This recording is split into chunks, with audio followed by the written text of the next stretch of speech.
Good Thursday morning, almost a Friday. I'm Zach Logan here at the WTOC Digital Desk. We know you're busy. That's why we're streaming on several different platforms to kind of give you an update on what's going on both locally and around the country. Now, of course, you can join us on our website, WTOC.com. We're also live on our news app, Amazon Fire, Roku, Twitter, and Facebook. Facebook's pretty cool because you can always follow along and join in on our chat. And then we'll take a look to see if we have any questions coming in later during this digital newscast. So first, we do want to tell you about a former Guyton public safety officer who is under a criminal investigation.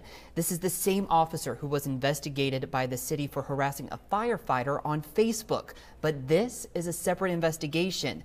Details in a new report say Stacy Strickland could face charges of extortion. It says he forced firefighters to pay him for attending an after-hours meeting. In another case, Strickland is accused of taking a city patrol car outside of city limits to assault a Guyton firefighter several times. Strickland, along with Guyton Police Chief Michael Clark, posted racist content and homophobic jokes under a fake profile named Matt Murdoch. Clark is accused of using the account to stalk his ex-girlfriend, Brittany Howard. We've also learned Howard's husband filed a complaint with Strickland. The report claims Strickland didn't punish Clark, but did tell him to delete the profile. Strickland lost his job over that profile, while Officer Clark was given a week's suspension.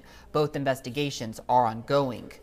We want you to take a look at your screen. Hinesville police are looking for this man. They say he's the one who walked into South Georgia Bank on Tuesday and robbed it. This is picture from the bank's surveillance camera. Police say that man was armed during the robbery, but we don't know what kind of weapon he had. If you have any information relating to this case, call police right away.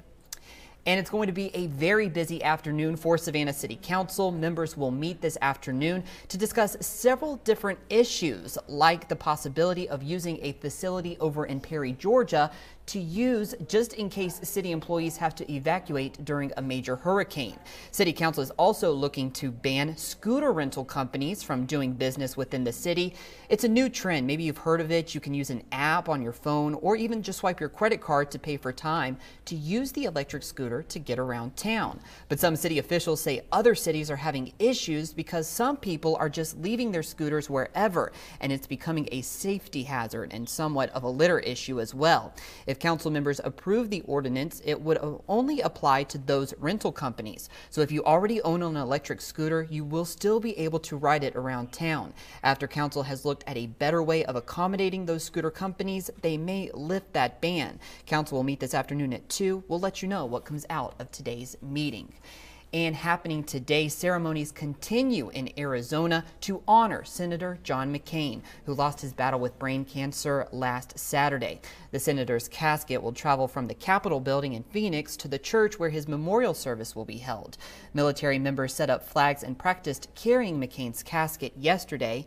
Thousands of people also paid their respects to Senator John McCain yesterday as well. People stood in line for hours in the 104-degree Phoenix heat, carrying umbrellas and sipping cold water. The lines even lasted well into the evening. We're of the older generation, and I don't think there'll be another person like him in our lifetime. He went like he lived, calling it like he saw it, and went when he wanted to, period. And 1,000 seats are designated for members of the public to sit in on today's ceremony. It starts at noon Eastern time. The ceremony will include a tribute by Arizona Cardinals player Larry Fitzgerald and former Vice President Joe Biden. And Aretha Franklin's casket is now in place for her funeral. It was carefully moved from the Museum of African American History in Detroit and taken to the church where her funeral will be held tomorrow. Franklin died on August 16th of pancreatic cancer. A marathon funeral with an all-star list of speakers and performers is scheduled for tomorrow, and you can watch hours of programming honoring her life and legacy tomorrow morning starting at 9 a.m. Bounce TV will air the special celebrating the Queen of Soul. And 7 people in Georgia have caught the West Nile virus so far this year, and the State Department of Health confirms that one of those patients died.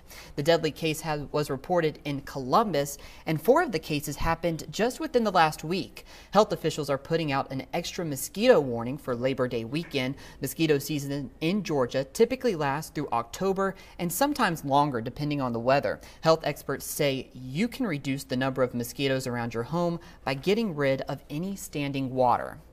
And Disney is already setting up shop in Savannah. Filming will begin soon for a movie only known as The Goodbye Stranger, but the production staff was on Jones Street yesterday testing out their cameras. Neighbors enjoyed the view, seeing actors in Victorian clothing walk down the street. Filming on Goodbye Stranger, which is rumored to be a live-action remake of Lady and the Tramp, officially starts on September 10th.